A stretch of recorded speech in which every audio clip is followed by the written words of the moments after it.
കോട്ടയത്തെ തലപ്പാറയിലുണ്ടായ വാഹനാപകടത്തിൽ 2 പേർ മരിച്ചു. ഇന്ന് 5 മണിയോടെയാണ് നാടിനെ നടുക്കിയ ഈ ദാരുണമായ സംഭവം നടന്നത്. തലപ്പാറയ്ക്ക് സമീപം ദേശീയപാതയിൽ കാറും ലോറിയും കൂട്ടിയിടിച്ചാണ് അപകടമുണ്ടായത്. കാറിൽ യാത്ര ചെയ്തിരുന്ന 2 പേരാണ് അപകടത്തിൽ മരിച്ചത്.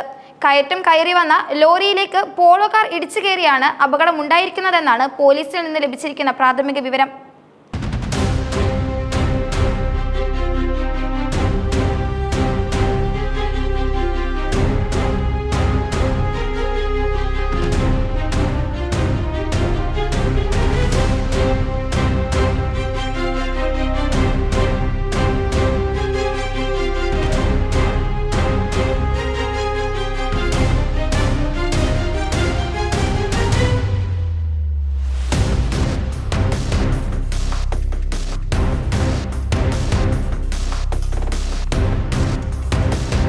അപകടത്തിൽ കരിപ്പാടം സ്വദേശി മൃദുസ അലി കൂടാതെ വൈക്കം സ്വദേശി ഋത്വിക് മുഹമ്മദ് എന്നിവരാണ് മരിച്ചിരിക്കുന്നത്. കൂടെ ഉണ്ടായിരുന്ന ഇയാളുടെ സുഹൃത്തിന് ഗുരുതരമായ പരിക്കേറ്റിട്ടുണ്ട്. അദ്ദേഹം പൊതിയിലുള്ള സ്വകാര്യ ആശുപത്രിയിൽ ചികിത്സയിലുമാണ്. എന്താണ് അപകടത്തിലേക്ക് നയിച്ചത് എന്നതിനെ കുറിച്ച് ഒരു വ്യക്തത ഇതുവരെ പുറത്തു വന്നിട്ടില്ല.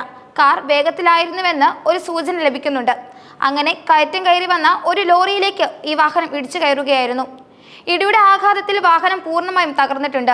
പരിസരത്തുണ്ടായിരുന്ന നാട്ടുകാരും പോലീസും ഫയർഫോഴ്സും ചേർന്നാണ് ഇവരെ ആശുപത്രിയിലേക്ക് മാറ്റിയത്. എന്നാലും ഈ 2 പേരുടെയും ജീവൻ രക്ഷിക്കാൻ സാധിച്ചില്ല. കേരളത്തിൽ വർദ്ധിച്ചു വരുന്ന റോഡപകടങ്ങൾ ഒരു സാമൂഹിക പ്രശ്നമായി തന്നെ മാറിയിരിക്കുകയാണ്. അമിത വേഗത, മദ്യപിച്ച വാഹനം ഓടിക്കൽ, ട്രാഫിക് നിയമലംഘനങ്ങൾ തുടങ്ങിയവയാണ് പല അപകടങ്ങൾക്കും കാരണമാകുന്നത്. ഓരോ ഡ്രൈവറും ഉത്തരവാദിത്തോടെ വാഹനം ഓടിക്കണമെന്നും റോഡ് സുരക്ഷാ നിയമങ്ങൾ കർശനമായി പാലിക്കണമെന്നും പോലീസ്, മോട്ടോർ വാഹന വകുപ്പ് തുടങ്ങിയ ഏജൻസികൾ നിരന്തരം ഓർമ്മിപ്പിക്കുന്നുണ്ട്. കോട്ടയം തലപ്പാറയിൽ സംഭവിച്ചതും ഒരു ദുരന്തമാണ്.